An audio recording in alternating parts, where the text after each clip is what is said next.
Pemirsa, kita akan memasuki kabar nampak-nampayan. Sebanyak 34 calon pasukan pengibar bendera pusaka atau Paskibraka Banjarmasin tahun 2025 mengikuti pembekalan materi kebangsaan. Kegiatan dilaksanakan di Aula Kayu Baimbai, Balai Kota Banjarmasin, Jalan R.E. Martadinata, Banjarmasin Tengah, Besukan Senin 11 Agustus 2025. Pembekalan ini tidak hanya mempersiapkan teknis pengibaran bendera, tetapi menjadi wadah strategis untuk menanamkan nilai-nilai kebangsaan kepada generasi muda. Sebanyak 34 calon pasukan pengibar bendera pusaka atau Paskibraka Banjarmasin tahun 2025 mengikuti pembekalan materi kebangsaan. Kegiatan dilaksanakan di Aula Kayu Baimbai, Balai Kota Banjarmasin, Jalan R.E. Martadinata, Banjarmasin Tengah, Besukan Senin 11 Agustus 2025. Pembekalan ini tidak hanya mempersiapkan teknis pengibaran bendera, tetapi menjadi wadah strategis untuk menanamkan nilai-nilai kebangsaan kepada generasi muda. Kepala Kesbangpol Banjarmasin Lukman Fadlun dalam laporannya menyatakan, dari 34 calon Paskibraka nang mengikuti pembekalan ini merupakan warga nang berdomisili di Banjarmasin. Kegiatan ini menjadi bagian dari upaya pemerintah kota untuk membentuk generasi muda nang kada hanya terampil tetapi memiliki jiwa nasionalisme kuat serta siap berkontribusi dalam pembangunan kota wan bangsa.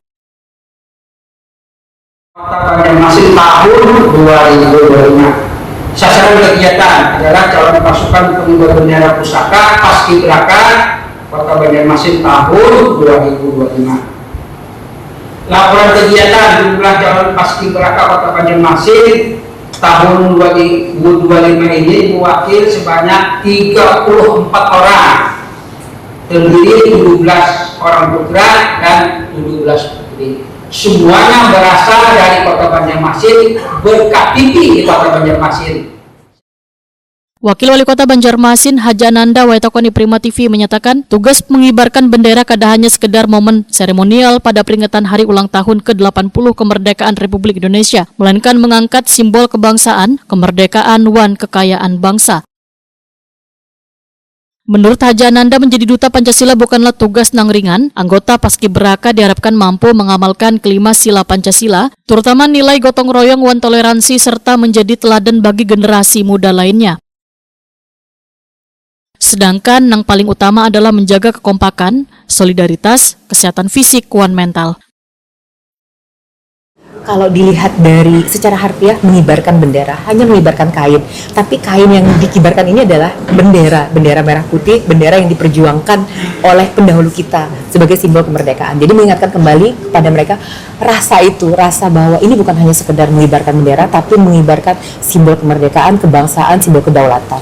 Dan tadi juga disampaikan Pak Kaban Kesbangpol Linmas Kota Banjarmasin bahwa setelah ini mereka akan jadi duta Pancasila. Jadi duta itu tidak mudah, jadi seorang yang mengamalkan kelima sila Pancasila dalam kehidupan sehari-hari. Nah, kami mohon berharap 34 orang Capaska Kota Banjarmasin tahun 2025 ini bisa menjalankan tugas sebaik-baiknya nanti dan juga setelah purna tugas. Melalui pembekalan ini, pemerintah kota Banjarmasin berharap bubuhan calon Paskibraka siap melaksanakan tugas pengibaran bendera dengan penuh tanggung jawab serta menanamkan semangat persatuan wan nasionalisme di tengah warga.